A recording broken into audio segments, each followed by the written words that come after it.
रामधारी खंड 1 प्रतिलेखन संख्या 25 डिक्टेशन स्टार्ट होगी 5 सेकंड बाद। स्टार्ट। सभापति महोदय, अब मैं आर्थिक मामलों पर आना चाहता हूँ। मैं अधिक समय नहीं लूँगा। इस बात को सभी स्वीकार करेंगे कि तीव्र गति से हमारी आर्थिक प्रगति हो, इसका प्रबंध किया जाना चाहिए। इसके लिए ऐसा वातावरण बनाने की आवश्यकता है जिससे उत्पादन बढ़ सके, वितरण में समानता आ सके और उपभोग में संयम से काम लिया जा सके। हर बजट को और हर कर प्रस्ताव को इसी कसौटी पर कसा जाएगा, यथा क्या उससे उत्पादन बढ़ता है, क्या वितरण में समानता आती है, और तीसरी बात यह कि क्या हम देश में ऐसा वातावरण बना सकते हैं कि लोग जितना कमाते हैं उतना खर्च ना करें, उसमें से बचाएं और राष्ट्र की समृद्धि में लगाएं। अगर इस कसौटी पर सरकार की आर्थिक नीतियां कसी जाएं तो मुझे लगता है कि उनमें पर्याप्त सुधार की गुंजाइश है। मैं वित्त मंत्री की कठिनाइयों को समझ सकता हूँ। विकास की आवश्यकता अधिक धन की मांग करती है।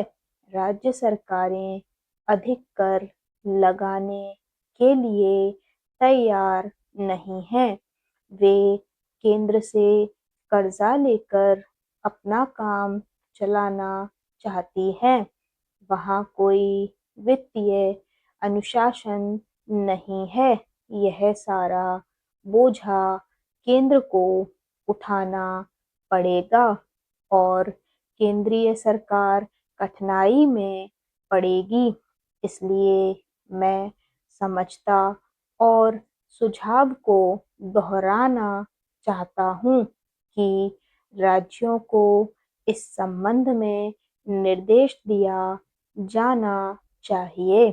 संविधान के अंतर्गत केंद्र इन राज्यों को निर्देश दे सकता है कि वह अपने साधनों के अंतर्गत अपने खर्च को चलाएं, केंद्र के कर्ज पर निर्भर नहीं रहना चाहिए।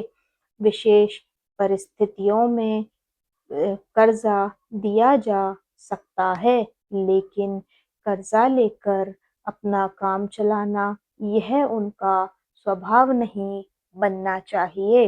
अपवाद रूप में कर्जा लेकर वह किसी विशेष परिस्थिति का सामना करने के लिए प्रस्तुत हो तो उसका विरोध नहीं किया जा सकता। दूसरी बात यह है कि देश में सादगी और संपत्ति को उड़ाने के बजाय उसे उत्पादक कार्यों में लगाने का वातावरण बनाना चाहिए। मैं नहीं जानता वित्त मंत्री महोदय इससे कहाँ तक सहमत होंगे, लेकिन आज देश में समाजवाद की चर्चा बहुत होती है।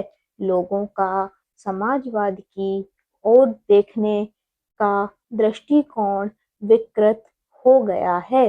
लोग हमें क्या मिलता है इस ओर ज्यादा ध्यान देते हैं, हम कितना खर्च करते हैं इस ओर ध्यान नहीं देते हैं। समाजवाद बिना संपत्ति की अभिवृद्धि किए और बिना उसके समान वितरण के नहीं आ सकता। हमारा देश कृषि प्रधान देश है। स्टॉप।